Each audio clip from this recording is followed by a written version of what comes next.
श्लोक संख्या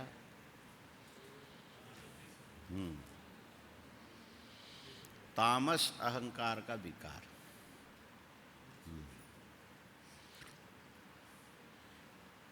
विकुर्वाणो विकारम कुर्वाणो इति विकुर्वाण, ये शब्द का ऐसे अर्थ रख।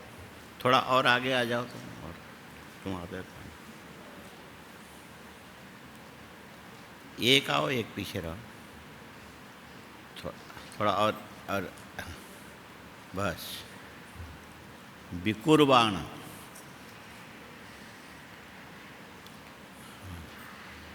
काल मायांश योगेन भगवद्वीक्षितं नभ नभसो नुसृतं स्पर्शम विकुर्वन् इति विकुर्वन् निर्ममे अनिलम। 31वां श्लोक बाकी है ना। 31वें श्लोक के अंदर आया तैजसानि इंद्रियाणि एव।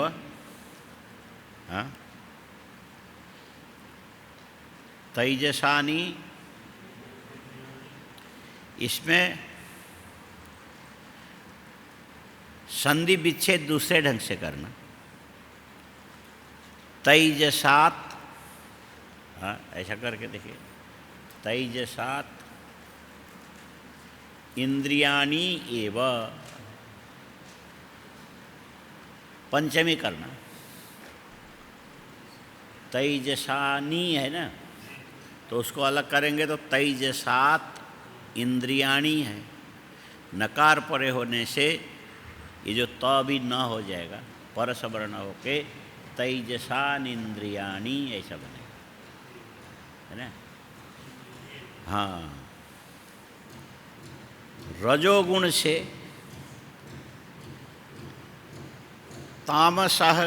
सात्विक अहंकार, राजस अहंकार, तामस अहंकार। सात्विक अहंकार का नाम दिया वैकारिक अहंकार, राजस अहंकार का नाम दिया तेजस अहंकार, और सात्विक अहंकार से क्या बना? सात्विक अहंकार से मन और देवता बने। देवता शब्द से क्या अर्थ है? इंद्रियों के अधिष्ठात्री देवता। इनको सात्विक की उत्पत्ति के लिए मानना पड़ता है कि ये प्रकाशक है। इसको सात्विक नहीं तो राजस अहंकार से इंद्रियां यदि बनी तो इंद्रियों को प्रकाशित करने वाले इंद्रियाधिष्ठात्री देवता भी राजस अहंकार से ही बनना चाहिए था।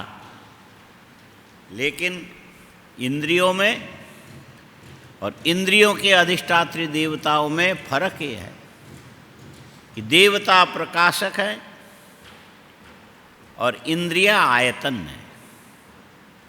बोलो, देवता प्रकाशक है और इंद्रियां आयतन। जैसे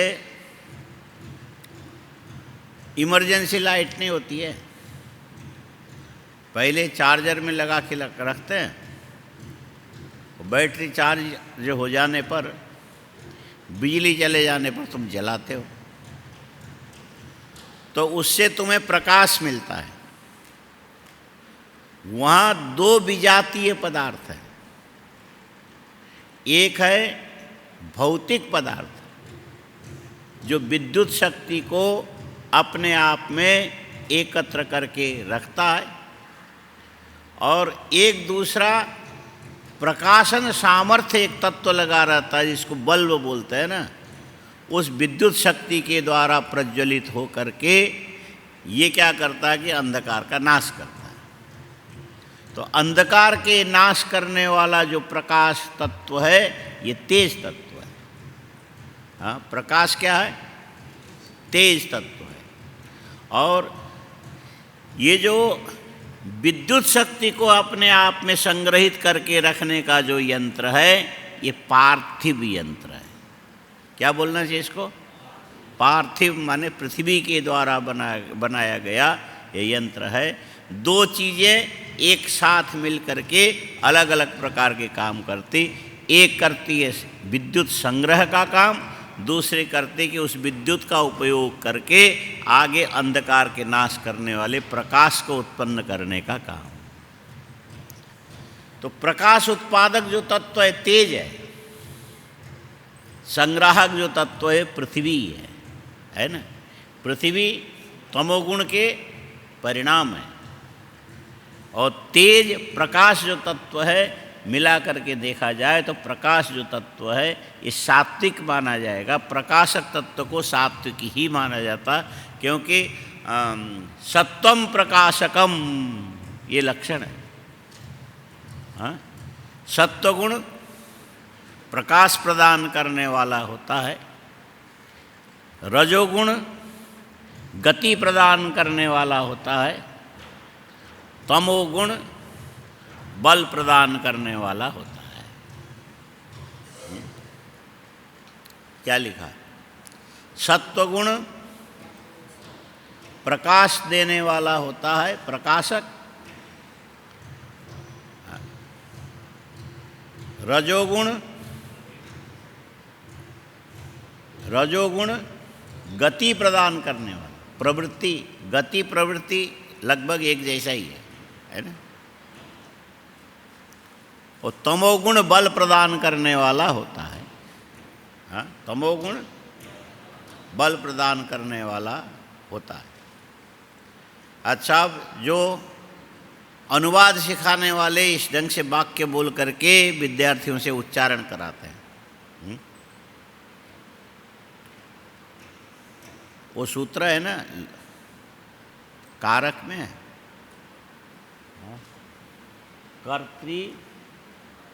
कर्तृकरणयो तृतीया, ये सूत्र। उसका उदाहरण क्या है? हाँ, आराम से बोलो। इसका उदाहरण है रामेण बाणेन हतो बाली। हाँ? इसमें कर्ता कौन है? राम है। और कर्ण कौन है? बाण है। कर्म क्या है? बाली की मृत्यु है। राम ने बाण के द्वारा बाली को मारा। तो ये बाण कैसा है? धनुष के अंदर स्थित होकर के फिर छूटता है। बाण कैसा? धनुष के अंदर स्थित होकर के छूटता है। माने बाण को ताकतपूर्वक दूसरे जगह प्रेषित करने में धनुष उपयोग में आता है। हाँ? धनुष की जो सीधी लकड़ी होती है ना, सीधी होती है, लेकिन उसके ऊपर के नोक और नीचे के नोक में एक मजबूत सी लकड़ी जो रस्सी रख करके उसको बांधते, झुकाते हुए बांधते। क्या करेंगे? सीधी लकड़ी को ऐसा झुकाते हुए बांधेंगे, रस्सी से खींच करके यहाँ आएगा, एक कोना यहाँ बंधेगा, एक कोना यहाँ बंधेगा। जैसे जैसे इसको लपेटते जाएंगे ये सीधा धनुष टेढ़ा होता जाएगा, है ना। रस्सी के खींचने से टेढ़ा हुआ ना, वैसे तो ये बाँस सीधी है। अच्छा, अब उसके बाद ये जो प्रत्यंचा है, धनुष के बाण के पिछले हिस्से को प्रत्यंचा के मध्य में रख करके दोनों अंगुली से दबा करके जब पीछे खींचते हैं तो ये जो धनुष और भी ज़्यादा झुकता है, और झुकने पर भी इसको यदि ढीला छोड़ देंगे तो फट से अपनी स्थिति में आने के लिए सीधा होने की कोशिश करेगा। सीधा होने की कोशिश करने पर ये जो प्रत्यंचा है खींच जाता है, यहाँ तक खींच के छोड़ने पर फट से ऐसा होके प्रत्यंचा के अपने आघात से बाण जा करके सामने निशाने में लगता है। तो धनुष की क्रियाशीलता, बोलो, धनुष की क्रियाशीलता ये रजोगुण का कार्य है। बोलो, धनुष की क्रियाशीलता रजोगुण का कार्य है। और साथ में ये जो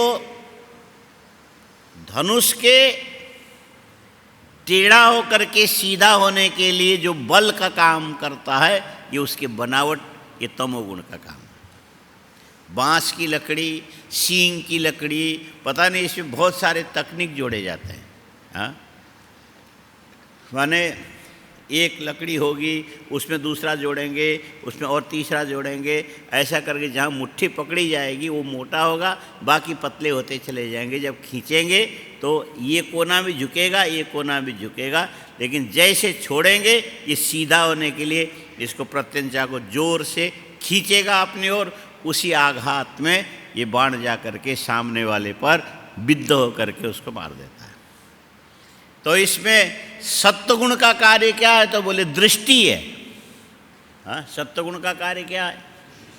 भगवान राम ने हाथ में धनुष, हाथ में बाण लेकर के जो बाली को निशाना लगा करके छोड़ा, इनके दृष्टि ने जिसको पहले बिद्ध किया। हाँ, भगवान राम के दृष्टि ने पहले जिसको बिद्ध किया, किसको बिद्ध किया? बाली के हृदय को। ये जो निशाने पर बाण प्रहार करने वाले पहले देखते कि कहाँ पर इस तीर को लगना है, वो जो आँख से देखते हैं, ये जो देखने का जो साधन आँख है, ये सात्विक है। ये क्या है? सत्वम प्रकाशकम। और क्रियाशील होकर के बाण को प्रक्षिप्त करके ले जा करके निशाने में चुभो देता है, ये रजोगुण का काम है। किसका? और ये प्रक्षिप्त करने में बल के रूप में काम करने वाला जो धनुष है, मुट्ठी में पकड़ के ऐसा रखा जाता है, वो क्या है? ये तमोगुण का काम है। तमोगुण बल का आयतन है, रजोगुण क्रिया को प्रेरित करने वाला है, और सत्वगुण लक्ष्य को दिखाने वाला है। इसीलिए सत्व के द्वारा ज्ञान होता है, रजोगुण के द्वारा क्रिया होती है, और तमोगुण के द्वारा बल की प्राप्ति होती है। वो तो एक उदाहरण है, सब जगह यही होता है, व्यवहार में हर जगह यही होता है। तुम सात्विक इंद्रियों के अधिष्ठात्री देवता सूर्य के प्रभाव से किसी चीज़ को देखोगे, ये जो देखने के लिए जो इंद्रियों के अधिष्ठात्री देवता सूर्य सत्वमय है, और ये सूर्य कहाँ रह करके दृष्टि प्रदान करते? तो ये आँख के गोलक के अंदर रह करके दृष्टि प्रदान करते, इसीलिए ये तमोमय है, शरीर तमोमय है। और इसके अंदर से अंतःकरण की वृत्ति निकल करके घटपट आदि देशों में जा करके उसको प्रकाशित करता है। ये जो वहाँ तक वृत्ति को प्रक्षिप्त करने का जो काम कौन करता है? रजोगुण करता है। तमोगुण भी चाहिए बल के लिए, हाँ, तमोगुण चाहिए बल के लिए, रजोगुण चाहिए क्रिया के लिए, सत्वगुण चाहिए वस्तु प्रकाशन सामर्थ्य के लिए। इसको ऐसे याद रखना चाहिए। तमोगुण का उपयोग बल के लिए होता है, रजोगुण का उपयोग क्रिया के लिए होता है, सत्वगुण का उपयोग वस्तु प्रकाशन माने अंधकार अज्ञान निवृत्ति के लिए होता है। ये तीन गुण मिलकर के मनुष्य क्या पूरे चराचर प्राणियों के प्रवृत्ति को संचालित करते हैं। बल भी चाहिए, तुम लोग बोलो तो बल भी चाहिए, प्रवृत्ति भी चाहिए।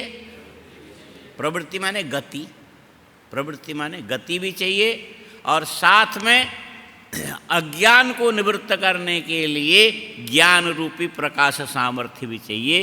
ये तीन चीज़ यदि मिलेगा तब जा कर के काम होगा। इन तीन चीज़ों को मिला करके व्यवहार के साथ संयोजित करके जब बोला जाता है तब कहा जाता है जानाति। लिखो जानाति। हाँ, उसकी हिंदी में अनुवाद करो जानता है। जानाति माने जानता है, पहले जानता है और बाद में जानने के बाद इच्छति, इच्छा करता है। बिना जाने इच्छा नहीं होती। हाँ? बिना जाने आम के सीजन ख़त्म हो रहे हैं अब धीरे धीरे, अब आम बढ़िया नहीं आ रहा। गुठली से गलने लगता तो फिर वो आम खाने लायक नहीं होता। ऊपर से पकता हुआ नीचे जाए, कड़ा रहे, तब तक आम ठीक रहता। बारिश के बाद खाली उत्तर प्रदेश में लखनऊ का चौसा ही ठीक रहता है जो भादों के अंतिम तक काम में आता है। बाकी सब आम अब धीरे धीरे खराब हो जाए। इसके बाद ऋतु परिवर्तन से हम लोग आशा करते हैं कि अब इसके बाद दूसरा फल आएगा। कौन आएगा? अब आएगा सेब। हाँ, ये जुलाई ख़त्म हो गया ना, अगस्त के पहले हफ्ते से ये जो शिमला के आसपास में जो लो हाइट वाली जगह, वहाँ के सेब आने लग गए। माने ऐसे कोल्ड स्टोर से लेके सब खाते, पता नहीं लगता है, लेकिन वो जो सेब पेड़ के ऊपर फल करके जो लटकता है ना, उसकी बेट बोलते हैं, बेट। हाँ, ऊपर उसको देखने से पता लगता है कि हम पिछले साल वाला सेब खा रहे हैं कि इस साल का नया है। नया होगा तो बेट सूखा हुआ नहीं होगा, हरा होगा, और यदि पिछले साल वाला होगा तो जिस पर ये फल लटकेगा वो सूख चुका होगा। अब नया आना शुरू हो गया। हाँ, लो हाइट का नया सेब आना शुरू हो गया। अब सीजन किसका है? सेब का है। अच्छा, और अब ये सेब चलेगा कब तक? हाँ, सितंबर के अंत में और अक्टूबर के पहले हफ्ते तक चलेगा। हाँ, अक्टूबर के पहले हफ्ते। अच्छा, तो अब इसमें भी कई प्रकार के अलग अलग वैरायटियाँ होती हैं। नीचे के कम ऊंचाई के क्षेत्र में फलने वाला सेब छोटे और कम उसमें रस सबसे पहले आता है, इसीलिए उसकी कीमत अच्छी जाती है। थोड़ा और ऊपर में देर से आएगा और ऊंचाई पर और देर से आएगा। सबसे ऊंचाई पर फलने वाला जो सेब है हिमाचल में, किन्नौर जिसको बोलते हैं, उसमें काफ़ी वजनदार बड़े बड़े सेब होते हैं, देर में पकता है, और उसको ऐसे खाने लग जाओ तो तुम्हारे हाथ में से नीचे रस टपकने लगता है। अच्छा, ये पेड़ से तोड़ करके वहीं पेड़ के नीचे बैठ करके सेब खाने का आदमी को बड़ा आनंद आता है। कोई बतावे तो मन में इच्छा होती कि हाँ, हम भी उसके सीजन में यदि शिमला पहुँचते, इस प्रकार पेड़ से तोड़ करके सेब खाते, बड़ा अच्छा लगता। ये इच्छा तुम्हारे मन के अंदर होगी, लेकिन ये इच्छा कभी भी 36 के मन में नहीं होगा। किस में नहीं होगा? घोड़े या गधे कभी ये थोड़ी ना मन में इच्छा रखेंगे कि हम भी शिमला जा कर के ताज़ा ताज़ा सेब तोड़ करके खाएं, क्योंकि उनको पता ही नहीं है, ज्ञान नहीं है। और तुम्हें ज्ञान हुआ तो उसके संबंध में तुम्हारे मन में इच्छा उत्पन्न होती है। जिसको ज्ञान नहीं है उसको उस संबंध में कोई इच्छा उत्पन्न नहीं होगी। इसीलिए पहले होना चाहिए वस्तु विज्ञान। पहले क्या होना चाहिए? और वस्तु विज्ञान होने से वस्तु के लाभ हानि को जानने के बाद फिर आदमी उसकी इच्छा करता है। हाँ, ये काम की चीज़ है, इसको संग्रह कर लो भाई। ये काम की चीज़ है, जानने के बाद फिर वस्तु संग्रह करोगे। तुमने घर में कई जानवर पाल करके रखा है, और बकरी भी रखा है, भेड़ भी रखा है, और बकरी मर गई तो तुम क्या करोगे? ले जाके खड्डे में डाल दोगे, या तो जो खाने वाले उसको दे दो। और जानकार जो आदमी होगा, हाँ, चमड़ी का जो जानकार होगा, वो बकरी के, मरे हुए बकरी की चमड़ी को निकाल लेगा, और निकाल के बालों को सहित ले जा कर के पहले सुखाएगा, और सुखाने के बाद एक प्रकार की केमिकल में उसको भिगो करके 1 महीने तक डुबा के रखेगा। 1 महीने तक डूब के रहने पर वो जो चमड़ी के अंदर के कड़ापना जो होता है ना, वो ख़त्म होकर के उसमें नरमी आ जाती है। फिर ऊपर ला करके उसको धोते हैं अच्छी तरह से। बाद में बाल इत्यादि निकाल करके वो चमड़ी किस काम में आती? जूते भी उसी से बनेंगे, ढोलक भी उसी से मढ़ा जाएगा। हाँ, क्या होगा? और तबले भी उसी से बनते हैं।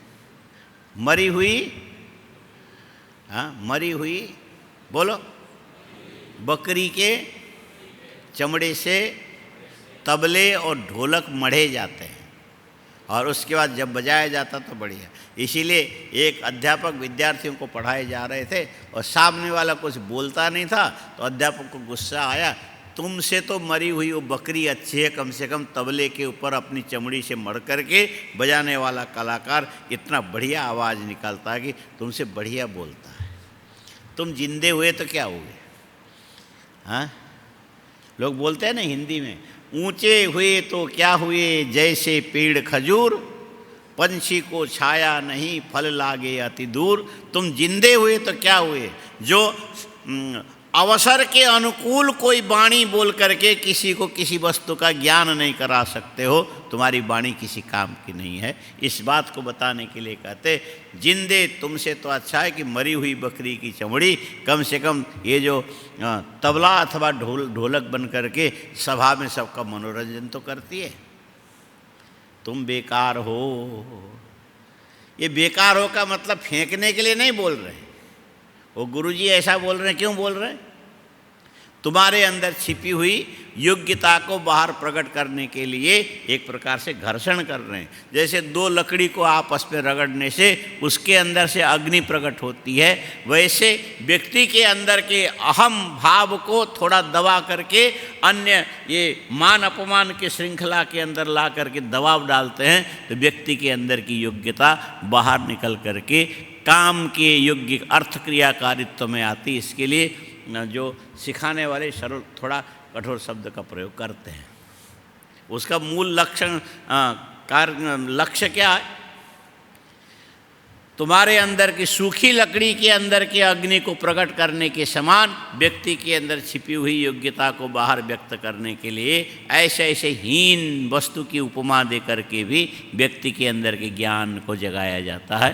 कारण क्या है? ये ज्ञान यदि नहीं जगाओ तो क्या बिगड़ता है? बोले ज्ञान जब तक जगेगा नहीं, ज्ञान के द्वारा अज्ञान का नाश जब तक नहीं होगा, तब तक तुम्हारी इच्छा समृद्ध नहीं होगी। हाँ, ज्ञान के बिना लिखो, लिखने के बाद तो तुम्हारा कर्तव्य पूरा हो गया, फिर कभी पलट के देखना नहीं, छोड़ दो। लिख के कई बार पढ़ना पड़ता है। ज्ञान के बिना इच्छा उत्पन्न नहीं होगी। इसीलिए इच्छा को समृद्ध बनाने के लिए सबसे पहले ज्ञान की आवश्यकता है। इसीलिए सर्वप्रथम यदि शिक्षा लेनी चाहिए तो ज्ञान की शिक्षा लेनी चाहिए। पहले आदमी जानता है, जानने के बाद ही ज्ञान के विषय संबंधी वस्तु की इच्छा करता है। इसीलिए सबसे पहले जानाति। पहले क्या होगा? जानाति। जानने के बाद ये निश्चय करेगा कि ये मेरे ज्ञान का जो विषय मेरे काम का है कि नहीं है। ज्ञान का विषय बोलो मेरे काम का है कि नहीं। यदि काम का है तो फिर तुम ये कहोगे इदम मदिष्ट साधनम। जानने के बाद क्या होगा? जिसको मैंने जाना ये मेरे ज्ञान का जो विषय है, मौका आने पर मेरे काम में आने वाला है। इदम मदिष्ट साधन। इष्ट साधनता ज्ञान होगा बाद में, जानने के बाद। और इष्ट साधनता ज्ञान यदि नहीं होगा तो जानने के बाद भी उस वस्तु को प्राप्त करने की इच्छा तुम्हारे अंदर नहीं होगी। घूमते घूमते कहीं आश्रम परिसर के अंदर एक काला सा सांप निकल गया तो तुम अपने आंखों से देखोगे। सांप का ज्ञान हुआ कि नहीं हुआ? देखने से सांप का ज्ञान हो जाएगा ना? होगा कि नहीं होगा? हाँ, ठीक से बोलो। देखने से सांप का ज्ञान होगा। ज्ञान हो गया ना? और सांप के ज्ञान होने के बाद क्या तुम्हारे मन में ये इच्छा होती है उस सांप का पूंछ भी पकड़ लूँ, उस सांप का सिर भी पकड़ लूँ, उसको मफलर के समान, केजरीवाल के मफलर के समान गले में ऐसा लेकर के पहन लूँ? ये इच्छा होती है? क्यों नहीं होती है? सांप के ज्ञान के साथ साथ तुम्हें ये भी ज्ञान हो जाता है कि ये सांप यदि हमको काट लेवे तो हम मर जाएंगे, हम जिंदे नहीं रहेंगे। और मरना हमारे लिए इष्ट नहीं है, अनिष्ट है। इसीलिए अनिष्ट साधनता का ज्ञान यदि तुम्हारे ज्ञान के विषय में इदम मद अनिष्ट साधनम इस प्रकार का यदि बोध होगा तो उसको प्राप्त करने की इच्छा तुम्हारे मन में नहीं होगी। और यदि तुमको किसी ने ये बता दिया कि देखो भाई सीपी से मोती उत्पन्न होते हैं, क्या होता है?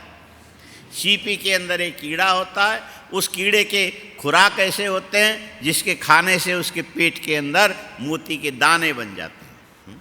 मोती पित्त से बनता है। हाँ, मोती किससे बनेगा? ये जब गजमुक्ता भी पित्त से बनता है और सर्पमणि भी पित्त से बनता है, मोती भी एक प्रकार के कीड़े के पित्त से बनता है। ये जैसे मनुष्य के शरीर के अंदर भी कई बार किडनी में पथरी हो जाता है, ठीक इसी प्रकार उस प्राणी के अंदर पित्त बन करके पत्थर के एक उत्कृष्ट अंश बनता है जो मोती। ये समुद्र में रहने वाले अमुक प्रकार के इतने बड़े बड़े सीपी के अंदर के कीड़े होते हैं, उसके पेट में से मोती निकलता है, लेकिन परिपक्व होने पर निकलता, कच्चे में नहीं निकलता है। इसीलिए वो जो जाल डाल करके सीपी को पकड़ के मोती निकालने वाले जितने भी लोग होते हैं वो अपने विशेष समय पर करते हैं। शरद ऋतु, शरद ऋतु के माने शरद पूर्णिमा के आसपास का जो समय होता है, ये जो सीपी के अंदर के कीड़े के अंदर मोती जम करके परिपक्व होने का समय होता है, उस समय जाल में डाल करके उसको पकड़ के उसके पेट को फाड़ करके उसके अंदर से लोग मोती निकालते हैं। और वो मोती कैसी होती, जिसके रंग में कभी परिवर्तन नहीं आता है। जिसके रंग में परिवर्तन नहीं आने का मतलब है वो बिल्कुल जैसा सफ़ेद चमकदार तुमने निकाला वैसे जीवन भर रहेगा। ऐसे मोतियों को छिद्र करके तुमने माला बना करके गले में पहना, क्योंकि मोती महंगी चीज़ है, सस्ती तो है नहीं। और जिसने गले के अंदर मोती की माला पहनी उसको हर आदमी देखेगा, वाह वाह ये तो बड़ा पैसा वाला दिखता है। बसरे की मोती तो बहुत कीमती होती है। बसरा जो है ना, इराक के समुद्र के में जो सीपी के कीड़े होते हैं उससे निकलने वाली मोती बसरे की मोती बोलते हैं। और उसके 1 लाइन 2 लाइन 3 लाइन की एक लड़ी, ऐसे 4 लाइन की लड़ी, और उसको मिला के एकदम लंबा सा इतना मोत पहन करके जब कोई आदमी सभा में चला जाए तो देखते हर आदमी को कम देखेगा, उसके मोतियों की माला को ज़्यादा देखेगा। वाह वाह, ये तो करोड़ों की माला पहन के घूम रहा है। महत्वपूर्ण होगा कि नहीं होगा? और उसमें से एक भी यदि हमको उपलब्ध होता तो मैं भी दुनिया में बड़ा प्रसिद्ध हो जाता। मोती को जानने के बाद तुम्हारे मन में आता है ये मोती मदिष्ट साधनम। सांप को जानने के बाद तुमको ये मन में नहीं आया कि ये सांप की माला मैं गले में पहनूं। सांप भी कम सुंदर नहीं होते, बड़े सुंदर होते। सांप के अंदर की कारीगरी भी अच्छी होती है, लेकिन तुम ये जानते हो यदि वो काटेगा तो मेरे जीवन को बर्बाद कर देगा। इसीलिए सांप को जान करके प्राप्त करने की इच्छा तुम्हारे मन में नहीं होती है, मोती को जानने के बाद प्राप्त करने की इच्छा तुम्हारे मन के अंदर होती है। इसीलिए जानाति, बोलो, जानने के बाद ज्ञान के विषय में इदम मदिष्ट साधनम, इस प्रकार का एक ज्ञान और होता है। ये मेरे काम की चीज है या मेरे काम की चीज नहीं है। जो मेरे काम की चीज नहीं है ऐसा ज्ञान होने पर वस्तु की उपेक्षा करोगे, मेरे काम की चीज है ऐसा ज्ञान होने पर उस वस्तु को प्राप्त करने के लिए चलोगे। और ये मेरा नुकसान करने वाला है ये ज्ञान यदि हो गया तो उस वस्तु के बिल्कुल भी नज़दीक नहीं जाओगे, उससे तुम भाग जाओगे। जैसे सांप के ज्ञान होने पर सांप के नज़दीक नहीं जाओगे, तुम भाग जाओगे। आया समझ में? ये प्रवृत्ति में हेतुभूत इतने कारण हैं। पहले जानाति, जानता है, और बाद में ज्ञान के विषय के उपयोगिता को फिर समझता है, अनुपयोगिता को भी समझता है, और दूषित उपयोगिता को भी समझता है, दुरुपयोगिता को भी समझता है। यदि दुरुपयोगिता को समझ लिया तो उससे दूर हो जाएगा, अनुपयोगिता को समझेगा तो उससे उपेक्षा करेगा, और उपयोगिता को यदि समझेगा तो उसको फिर ग्रहण करने के लिए उसकी प्रवृत्ति होगी। इसीलिए ज्ञान के बाद होने वाली प्रवृत्ति में इतनी चीज़ें सामने रहती है। पहले इष्ट साधनता ज्ञान, उसके बाद बलवद अनिष्ट साधनता का ज्ञान, और उसके बाद अनुपयोगिता का ज्ञान। अनुपयोगिता का ज्ञान यदि हुआ तो उपेक्षा करोगे, बलवद अनिष्ट अनुबंधित्व का ज्ञान यदि होगा तो उससे भागोगे, और केवल इष्ट साधनता का ज्ञान होगा तब वस्तु प्राप्ति के लिए तुम्हारी प्रवृत्ति होगी। इसलिए जानाति, बोलो, पश्चात तद विषयम इच्छति। तो ये जो इच्छा है रजोगुण की प्रवृत्ति है। इच्छा क्या है? रजोगुण की प्रवृत्ति है, ज्ञान मूलक प्रवृत्ति है। पहले ज्ञान होने के बाद ही तुम्हारे मन में इच्छा होगी, और इच्छा भी स्वतंत्र अकेले काम नहीं करेगी, उसको भी आयतन चाहिए। इच्छा को चरितार्थ करने के लिए, वस्तु को प्राप्त करने के लिए तुम्हें प्रयत्न करना पड़ेगा। प्रयत्न के लिए क्या चाहिए? प्रयत्न के लिए शरीर चाहिए, प्रयत्न के लिए शरीर चाहिए, इंद्रियां चाहिए, प्रवृत्ति चाहिए, तब वस्तु की प्राप्ति तुम कर सकते हो। इसलिए जानाति लिखो, पहले जानता है, जानने के बाद यदि इष्ट साधनता ज्ञान होगी तो उसके बाद इच्छति, और इच्छति के बाद फिर होगा यतते, प्रयत्नम कुर्वते, प्रयत्नम कुरुते। क्या बोलना चाहिए? प्रयत्न, प्राप्ति के लिए प्रयत्न करता है। इस प्रकार ये जो प्रयत्न का जो साधन है, आयतन है, ये तमोमय शरीर है, ये तुम्हें बल प्रदान करता है। और इच्छा ये तुम्हारे मन के अंदर की प्रवृत्ति है, रजोगुण इसको प्रवृत्त करती है। और वस्तु प्रकाशन सामर्थ्य जो ज्ञान है ये सत्वमय है, इसीलिए सत्वम प्रकाशकम। और रजोगुण से इंद्रियों का मतलब है, ये इंद्रियां ये केवल ज्ञान के साधनभूत जो देवता है, इंद्रियों के अधिष्ठात्री देव, उनका आयतन है। इसको क्या बोलना चाहिए? आयतन है। इसीलिए अहंकार के, सात्विक अहंकार के अंश से मन उत्पन्न हुआ, सात्विक अहंकार के अंश से मन के साथ साथ इंद्रियों के अधिष्ठात्री देवता उत्पन्न हुए, और राजस अहंकार के अंश से इंद्रियां उत्पन्न हुई। राजस अहंकार के अंश से इंद्रियां उत्पन्न हुई, देवता सात्विक अंश से, इंद्रियां राजस अंश से। और तामस अंश से क्या हुआ? बोले इंद्रियों को स्थिर रहने के लिए जो शरीर में जगह चाहिए, ये जो भोगायतन शरीर के निर्माण, ये किससे बना? ये बना तमोगुण से। इसीलिए तमोगुण बलमय है। तमोगुण बलमय है, अथवा मोटे सीधी भाषा में बोल सकते हो, तमोगुण से बल की प्राप्ति होती है, रजोगुण से प्रवृत्ति की प्राप्ति होती है, सत्वगुण से अज्ञान निवृत्ति पूर्वक ज्ञान की प्राप्ति होती है। इन तीनों गुणों का इस प्रकार परस्पर अपने अपने प्रयोजन के साथ अन्वय संबंध है, इस ढंग से विचार किया जाता है। आया समझ में? तो तमोगुण अहंकार के सात्विक तत्व के द्वारा देवता और मन, अहंकार के राजस तत्व के द्वारा इंद्रियां, और अहंकार के तामस तत्व के द्वारा शरीर की, तमोगुण के माने भूत पंचक की उत्पत्ति हुई। और ये भूत पंचक की उत्पत्ति में भी क्रम होना चाहिए। क्या होना चाहिए? हाँ, क्रम होना चाहिए। कार्यक्रम बोलते हैं। क्या बोलेंगे? क्रम शब्द दो जगह लगता है, एक क्रिया कर्म। क्रिया कर्म ये कब होता है? क्रिया कर्म कब होता है? मरने के बाद। कार्यक्रम पहले होता है। तो ये उत्पत्ति का भी क्रम है। और तमोमय जो तामस अहंकार के द्वारा क्या बना? तो बोले तामसो भूत सूक्ष्मादिर। ये क्रम ध्यान दे करके सुनना। अहंकार के तामस अंश के द्वारा भूत सूक्ष्म उत्पन्न हुए। भूतों के दो रूप हैं, एक सूक्ष्म भूत, एक स्थूल भूत।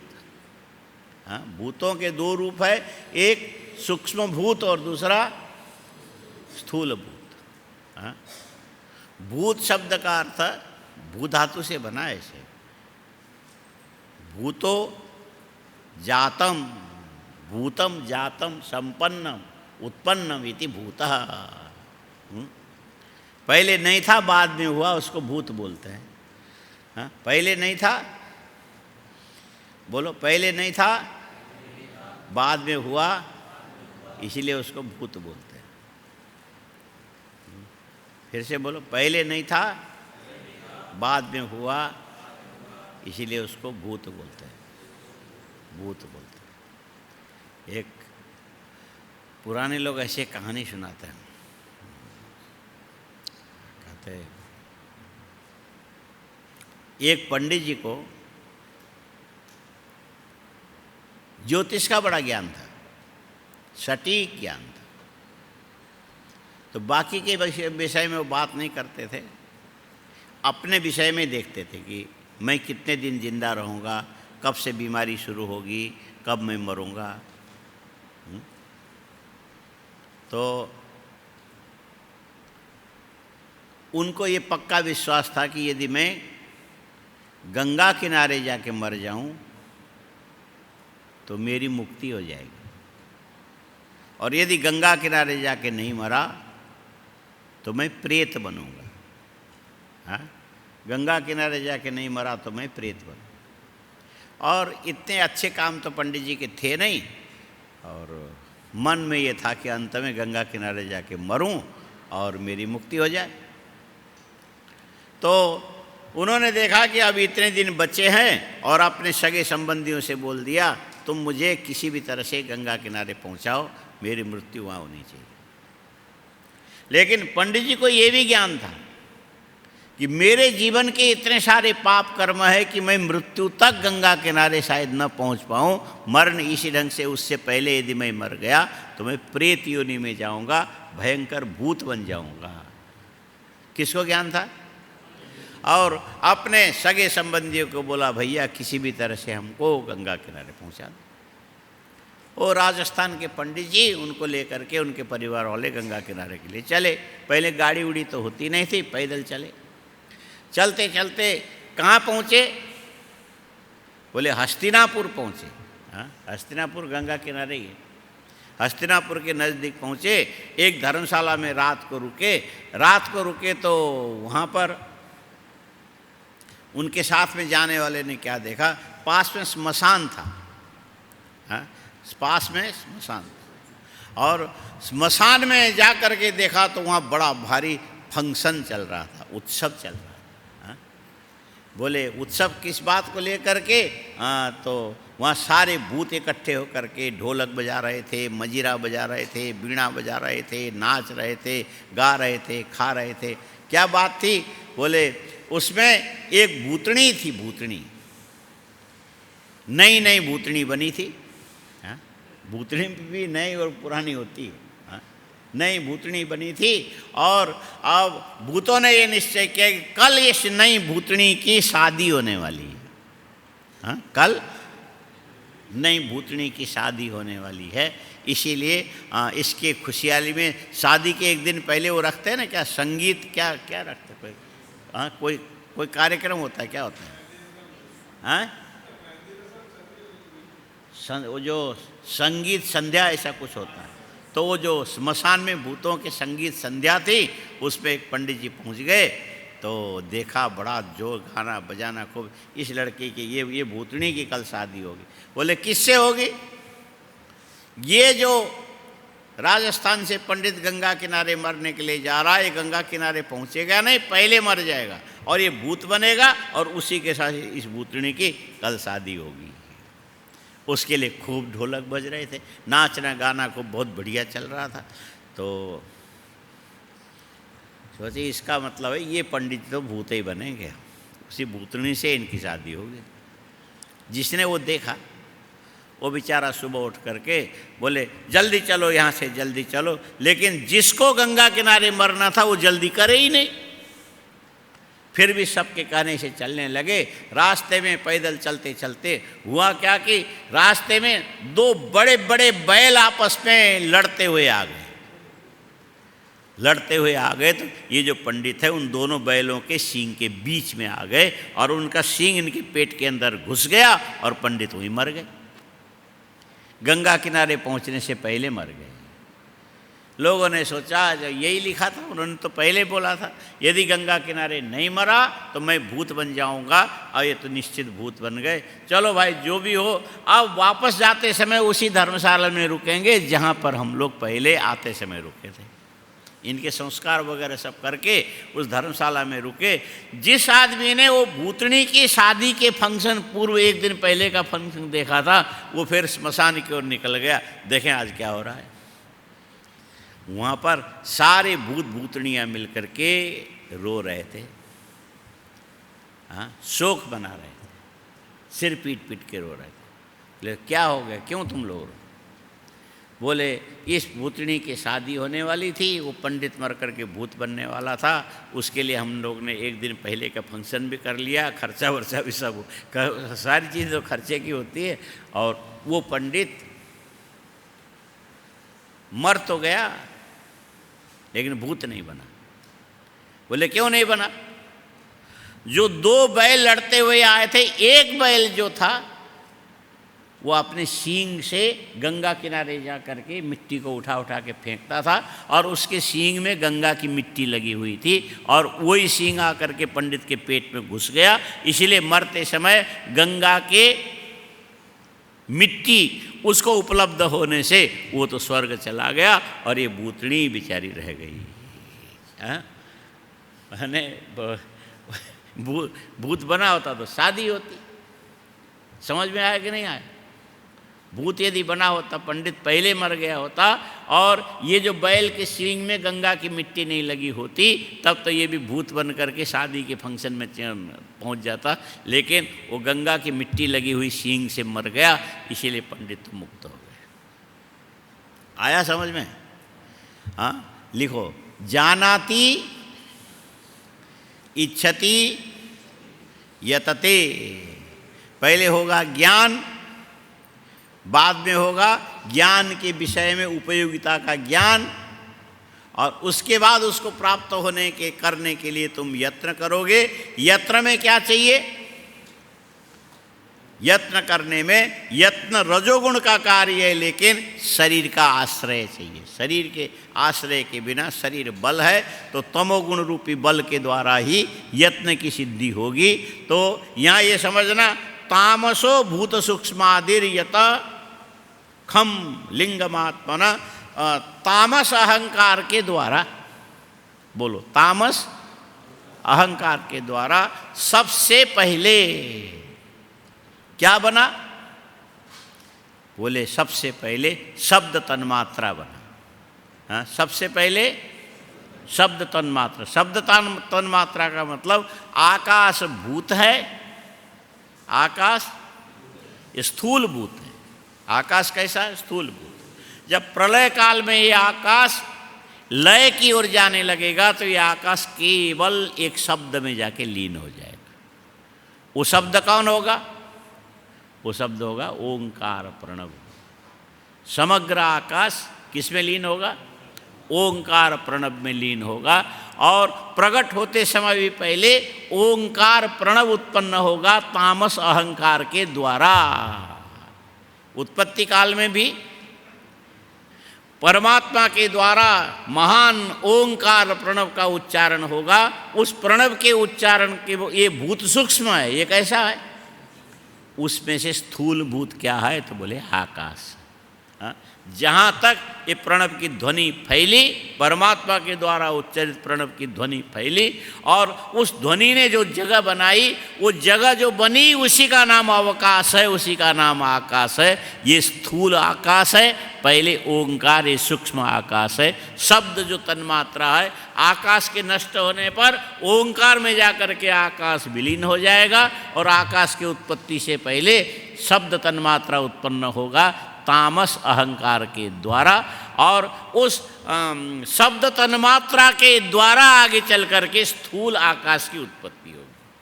पहले होगा शब्द तन्मात्रा, पहले परमात्मा के संकल्प से शब्द तन्मात्रा की उत्पत्ति, बाद में शब्द तन्मात्रा के द्वारा आकाश की उत्पत्ति। ये बराबर बैठा। बाद में उस स्थूल आकाश के द्वारा, उस स्थूल आकाश के द्वारा, उस स्थूल आकाश में समझ सकते हो, स्पर्श तन्मात्रा की उत्पत्ति हुई। स्पर्श माने छूने से स्पर्श का जो ज्ञान होता है, ये स्पर्श जो गुण है उस तन्मात्रा की उत्पत्ति हुई। ये जो स्पर्श तन्मात्रा है, स्पर्श तन्मात्रा के द्वारा बाद में इसका स्थूल रूप जो बाहर आया, महान बलवान वायु उत्पन्न हुआ। इसीलिए बल यदि सबसे ज़्यादा स्पष्ट किसी में दिखाई देता है तो वायु में दिखता है। वायु का जैसा बल किसी के अंदर नहीं है। बल में कौन है? हाँ, मनोजवम मारुततुल्य वेगम जितेन्द्रियम बुद्धिमताम वरिष्ठम वातात्मजम वानरयूथ मुख्यम श्री रामदूतम। जब हनुमान जी लंका में गए, रावण के सामने उपस्थित हो गए, रावण खिलखिला के हंसा, बंदर कहीं का। तो हनुमान जी भी हंसने लगे। तो रावण ने पूछा, मैं तो इसीलिए हंसा कि तू बंदर है, तू क्यों हंस रहा है? हनुमान जी ने कहा कि मैं इसलिए हंस रहा हूं, मैं बंदर होकर के भी मेरा जो कंधे के ऊपर एक ही सिर है, हाँ, कंधे के ऊपर एक ही सिर, और एक सिर में जितने बुद्धि है उतने से मैं अपने आप में स्थित हूं, मैं संतुष्ट हूं। लेकिन तेरे कंधे के ऊपर 10-10 सिर है, उसके बाद भी तू बुद्धि से पैदल है, हाँ? तेरे पास बुद्धि नहीं है, हाँ? 10 सिर होकर के भी। तो जैसे मुझे देखते तुमने मुझे बंदर कहा, तुम राज्य सिंहासन के ऊपर बैठे हो, इसीलिए हमने मर्यादा का पालन किया, राजा का सम्मान करना चाहिए, इसीलिए हमने मुख से तो नहीं बोला, लेकिन मेरा मन अंदर से बोल गया, मन को कोई रोक नहीं सकता। इसीलिए मेरा मन अंदर से कहने लगा, अरे अब हनुमान को बंदर कहने वाला ये कौन है? बोले राजा बनाओ, लेकिन ये 10 कंधर है, इसके कंधे के ऊपर 10 सिर हैं, लेकिन बुद्धि एक में भी नहीं है, भेजा नहीं है। हाँ, क्या भेजा? भेजा को भेज दिया, खाली सिर लेकर के बैठा हुआ है सिंहासन के ऊपर, इसीलिए मैं हंस रहा हूँ। बोले मेरे मस्तिष्क में बुद्धि नहीं है, भेजा नहीं, ये तुमको कैसे पता लगा? तो हनुमान जी कहने लगे, इससे पता लगा मैं रामदूत हूँ, भगवान राम का भेजा हुआ, तुम्हारे लंका में अतिथि बन के आया हूँ, और तू ये सोचता है कि ये मेघनाथ ने ब्रह्मपाश से बांध करके, ये कोई ब्रह्मपाश मेरे लिए काम का नहीं है। ये ब्रह्मपाश तो मैं फूंक मारूं तो उड़ जाएगा। मैं तो तुमसे मिलने आया था, और भगवान राम का दूत मूर्ख आदमी तुमसे मिलने के लिए आया, कम से कम उसको बैठने के लिए आसन तो देना चाहिए। ऊपर से मेरा अपमान करके कहता है कि बंदर, तेरा दिमाग खराब है, 10-10 सिर हो करके भी 10 के 10 सिर में बुद्धि नाम की कोई चीज तेरे अंदर है ही नहीं। रावण ने कहा कि बलवान कमजोर का सम्मान नहीं करते हैं, हम रावण ने त्रैलोक्य विजयी हैं, तू जानता है मेरी एक गर्जना से पूरा त्रैलोक्य हिलने लगता है, हम तुम बंदर के सम्मान के लिए कोई आसन क्यों खोजने जाए? बोले मूर्ख, यही तो तुमको समझ नहीं है, तू चाहे त्रैलोक्य में विजय प्राप्त करो चाहे कुछ भी करो, तुमने कभी मेरे से लड़ाई की है? मुझे जीत करके तो देखा, तब माना जाएगा कि तू त्रैलोक्य विजयी है। मूर्ख, सारा वेद पढ़ के भी तू महामूर्ख ही रह गया, तेरे पास बुद्धि नाम की कोई चीज़ नहीं है। ये 10 सिर तो तुम्हारे, समझ लो कि बड़े भारी भवन के ऊपर आदमी क्या करता है, मिट्टी के हंडे में काली पोत करके दीवार में ऐसा खूंटे के साथ टांग देता है, लोगों की नज़र भवन के ऊपर न लगे। तेरे 10 सिर भी वही नज़र बट्टू, ये जो कीर्ति भैरव के सिर के जैसा है, उसे बुद्धि नाम की कोई चीज़ नहीं है। ले क्यों? इसीलिए जब तक मेरे से मुकाबला नहीं हुआ, इसीलिए तू दुनिया में जगत विजयी था। यदि मेरे से लड़ाई करके देख ले, अब भी मैं तुमको मच्छर की तरह हाथ में रख करके इसे पीस दूं।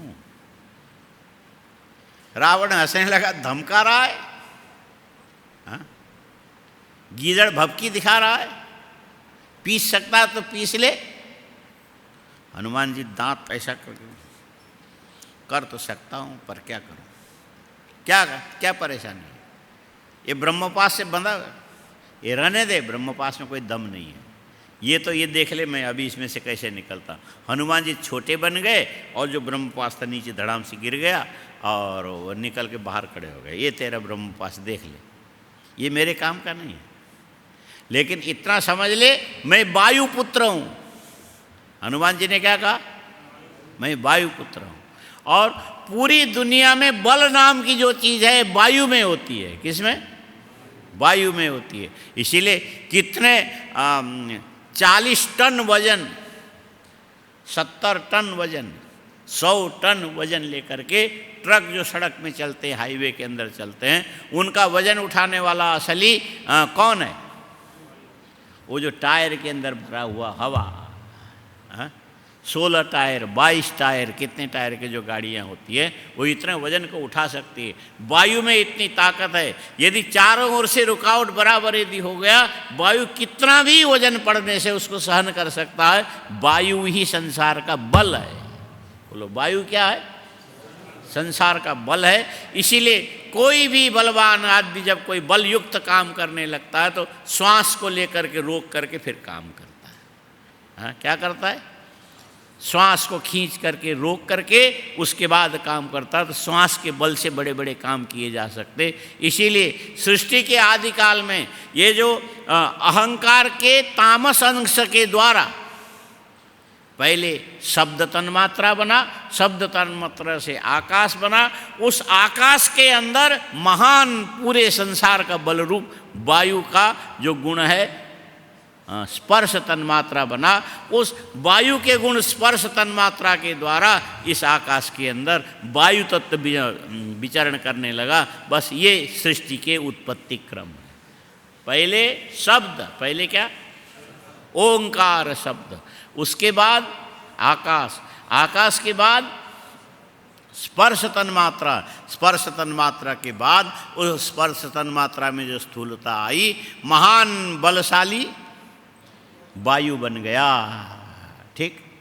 अच्छा, उस लंबे समय तक उस वायु को परमात्मा ने अपने दृष्टि से देखा तो उस वायु के द्वारा उसके अंदर एक चमक निकल पड़ा। चमक, हाँ, ये चमक क्या चीज़ है? ये रूप तन्मात्रा है। ये क्या है?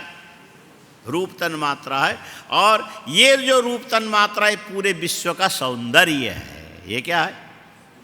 रूप तन्मात्रा विश्व का सौंदर्य है। और उसमें परमात्मा की दृष्टि पड़ी तो उस परमात्मा की दृष्टि से वो रूप तन्मात्रा चमक करके आदित्य के रूप में आकाश में विराजमान हो गए। इसी को सूर्य बोलते हैं। उसी सूर्य के द्वारा पूरे चराचर जगत का रूप बना। इससे पहले दुनिया रूपवान नहीं था। इससे पहले ये जो सूर्य है तेज का स्थूल रूप है। सूर्य क्या है? तेज का स्थूल रूप है। और रूप तन्मात्रा ये सूर्य का सूक्ष्म रूप है। इसीलिए प्रलय काल में जब ये जो सूर्य जाकर के लीन होगा तो रूप तन्मात्रा में लीन होगा। ये रूप तन्मात्रा जाकर के ये वायु में लीन होगा। वायु जाकर के स्पर्श तन्मात्रा में लीन होगा। स्पर्श तन्मात्रा जाकर के ये आकाश में लीन होगा। और आकाश शब्द तन्मात्रा में लीन होगा। और ये जो शब्द तन्मात्रा जाकर के तामस अहंकार में लीन होगा। तामस अहंकार मुख्य अहंकार में लीन होगा। मुख्य अहंकार अंत में ज्ञान में, बुद्धि में जाकर के लीन होगा। ये बुद्धि प्रकृति में लीन होने के बाद ये प्रकृति परमात्मा में लीन होगी। ये प्रलय की प्रक्रिया है। ये क्या है? जैसे प्रलय की प्रक्रिया वैसे सृष्टि की प्रक्रिया। हाँ, सृष्टि चिंतन करने वाले इस प्रकार सृष्टि का चिंतन करते हैं। ऐसे करना चाहिए, है ना। अब इसको पढ़ो तो शायद समझ में आ जाए। तैजसानि इंद्रियाण्येव ज्ञान कर्ममयानि च तामसो भूत सूक्ष्मादिर्यत खम लिंगमात्मन।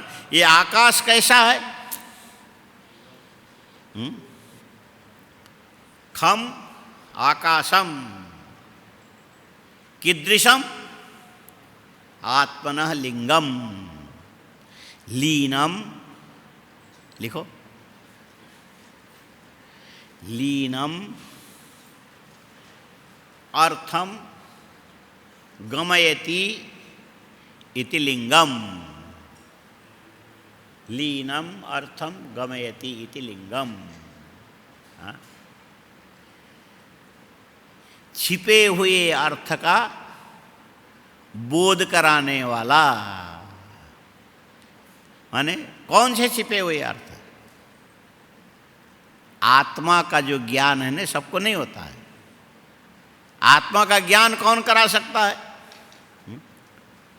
आत्मज्ञान का एकमात्र साधन है ओंकार प्रणव। आत्मज्ञान का साधन कौन है? ओंकार प्रणव। ये स्थूल आकाश का कारण रूप है, शब्द तन्मात्रा है, और इसी के द्वारा स्थूल आकाश की उत्पत्ति हुई। और ये आकाश कैसा है? इसी आकाश से बनने वाले शब्द के द्वारा ही श्रोतव्यो मंतव्यो निधिध्यासितव्य। पहले आचार्य के द्वारा आत्मा के संबंध में श्रवण करोगे, इसके बाद एकांत में बैठ करके मनन करोगे, मनन करने के बाद निधिध्यासन करोगे, निधिध्यासन करने के बाद फिर तुम आत्मा के अपरोक्ष अनुभव करोगे। इसीलिए ये जो लीनम अर्थम, जिस आत्मा का ज्ञान पहले तुम्हारे अंदर था नहीं, ये जो ओंकार, इसका जो अर्थ आचार्य के द्वारा उपदिष्ट हो जाने पर इसके अर्थ चिंतन से ही तुम्हें आत्मा का बोध उत्पन्न हो सकता है। ऐसा विचित्र शब्द अपने अंदर रखने वाला कौन है? बोले आकाश। लिंगम आत्मनः, आत्मा के लीन माने अज्ञान में लीन आत्मज्ञान को प्रकट करने का सामर्थ्य यदि किसी के अंदर है, ओंकार प्रणव के अंदर है। ओंकार, इसीलिए प्रणव का जप करो, तज्जपस्तदर्थ भावनम। ओंकार का जप करो और ओंकार के अर्थ की भावना करो, उससे तुम्हें आत्मबोध हो जाएगा। इसीलिए आत्मा की उत्पत्ति के उसमें कहा खम लिंगम आत्मना लीनम अर्थम गमयति इति। लिंगम आत्मना ये बोल दिया। आगे देखो, काल मायांश योगेन भगवद वीक्षितम नभ नभसो नुसृतम स्पर्शम विकुर्वन। जो पहले बताया ना, आकाश, आकाश के द्वारा स्पर्श तन्मात्रा, स्पर्श तन्मात्रा के द्वारा वायु, वायु के अंदर फिर रूप तन्मात्रा, रूप तन्मात्रा के द्वारा सूर्य, सूर्य के द्वारा सारे तेज तत्व, सूर्य के अंदर फिर रस तन्मात्रा, रसतन मात्रा से स्थूल जल की उत्पत्ति, स्थूल जल की उत्पत्ति होने के बाद उस जल के द्वारा गंध तन्मात्रा, गंध तन्मात्रा के द्वारा स्थूल पृथ्वी की उत्पत्ति हुई। स्थूल पृथ्वी की उत्पत्ति होने के बाद इस स्थूल पृथ्वी के अंदर ही ये समग्र प्राणी निवास करते। इसीलिए अखिल देव निकाय धाम करके शब्द। संसार में जितने भी जीव हैं उनका बसोवास कहाँ होता? तो बोले पृथ्वी के अंदर। इस ढंग से मैत्रेय जी ने कहा, विदुर जी सृष्टि की परंपरा ऐसे चली है। अखिल जीव निकाय धाम पृथ्वी गंध तन्मात्रा से बनी है। अनिलोपि विकुर्बाणो नवसो रुबलान्वित ससर्ज रूप तन्मात्रम ज्योतिर्लोकस्य लेख लोचनम। बोले वायु से क्या बना था? रूप तन्मात्रा। रूप तन्मात्रा की उत्पत्ति के लिए वायु की आवश्यकता क्यों पड़ी? क्योंकि वायु में ही बल है, बल के बिना घर्षण नहीं होता, घर्षण के बिना आगे चिंगारी उत्पन्न नहीं होती, चिंगारी के बिना रूप नहीं बनता। इसीलिए ये जो वायु, बलवान वायु के अंदर दिव्य गति के द्वारा घर्षण उत्पन्न होने से संसार में ये रूप तन्मात्रा, रूप तन्मात्रा के द्वारा आगे चल करके सूर्य, सूर्य के द्वारा नक्षत्र, अग्नि इत्यादि संसार में विद्युत आदि जो भी तेजस्वी चीज़ें हैं सब उसके द्वारा प्रकट हुए। इस ढंग से सृष्टि का क्रम चला। उससे फिर रस तन्मात्रा, रस तन्मात्रा से स्थूल जल, स्थूल जल के द्वारा गंध तन्मात्रा, गंध तन्मात्रा के द्वारा पृथ्वी। और ये जो पृथ्वी बनी तो इसमें समग्र जीवों के रहने की जगह मिल गई। उसी के एक कोने में ये जो कालिकापुर में आकर के आप लोग भी सत्संग हॉल में बैठे हुए हैं, पृथ्वी के अंदर ही तो है ये। हाँ, हम पृथ्वी से बाहर नहीं हैं। ठीक है, ये कौन सा श्लोक है देखो तो, काल मायांस योगे न भगवद वीक्षितम नभ नभसो नृषितम स्पर्शम विकुर्वन। अच्छा, कई लोग ऐसा बोलते हैं, हम सत्संग करते हैं, भजन करते हैं, माला फेरते हैं, हवन करते हैं, पूजा करते हैं, पाठ करते हैं भगवान की प्राप्ति के लिए। किसके लिए? और हम ये सब काम कर रहे हैं, भगवान को पता है कि नहीं है? यदि पता नहीं होगा तो बेकार चला जाएगा। भैंस के खुर में सरसों के तेल मालिश करने के समय,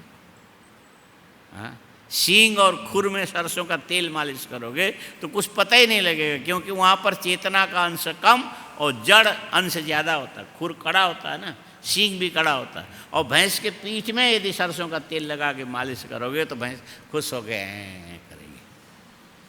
और सींग में तेल लगने से कोई फर्क पड़ने वाला, खुर में तेल लगने से फर्क पड़ने वाला नहीं। इतनी बड़ी दुनिया के अंदर एक कोने में बैठ करके हम कभी हवन करते हैं, कभी जप करते हैं, कभी तप करते हैं, और उसको भगवान ने यदि नहीं देखा, भैंस तो आराम से सोई पड़ी है, तुम उसके खुर में चींटी के पैर में सरसों का तेल ले जा करके भैंस के खुर में लगा रहे हो और भैंस को पता ही नहीं लगे, तो तुमने अच्छा काम किया, भैंस को पता नहीं लगा, तुम्हारा किया हुआ काम बेकार नहीं गया? वैसे ही तुम्हारे जप तप इत्यादि सब बेकार तो नहीं चले जाएंगे? ये सवाल उठने पर इसका जवाब ये है कि चाहे भैंस हो, चाहे सींग हो, चाहे खुर हो, चाहे बाल हो, चाहे चमड़ी हो, चाहे उसकी आत्मा हो, ये सारी चीज़ें जहाँ भी है भगवान के दृष्टि के बिना किसी का अस्तित्व नहीं। इसीलिए जहाँ जो काम करोगे उससे भगवान की दृष्टि पड़ती है। इसीलिए एक बार राम कहोगे तो भगवान को पता है, बार बार राम राम कहोगे तो भगवान को पता है, करते रहोगे तो भी भगवान को पता लगेगा। तुम्हारे द्वारा किया गया सत्कर्म कभी भगवान को पता न लगे, ऐसा हो नहीं सकता। इसलिए हर जगह ये लिखा है,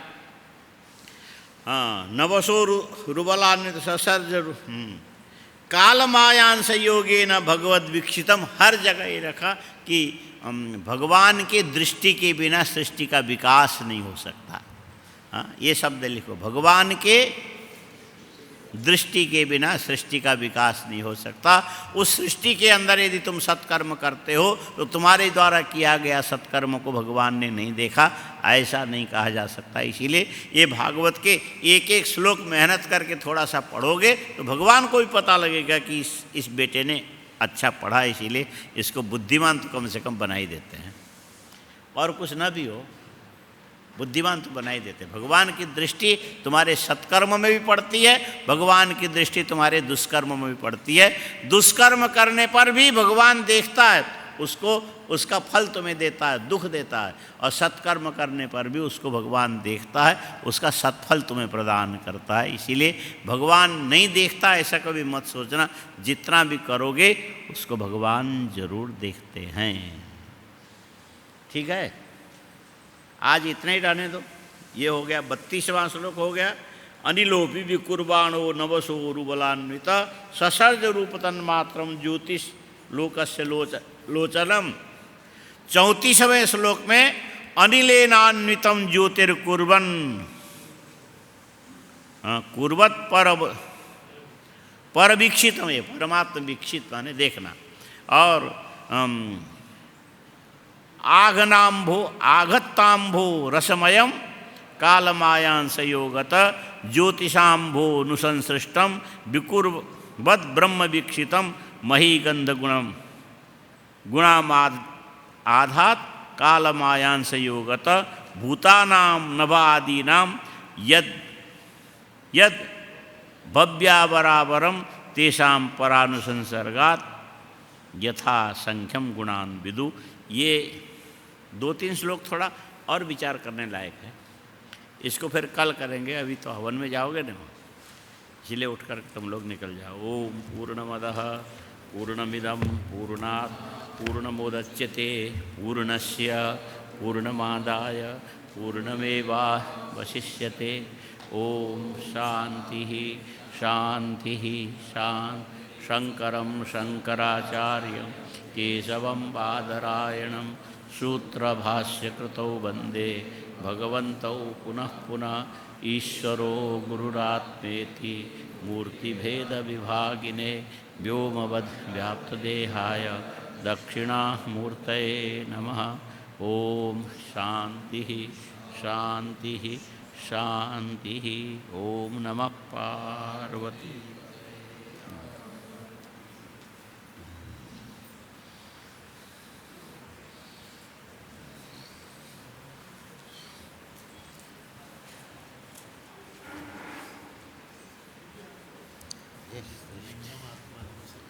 हाँ, लीनम अर्थम गमयती थी। ये ओंकार प्रणव है, शब्द तन्मात्रा भी ओंकार ही, सृष्टि के आदिकाल में यही है। वैसे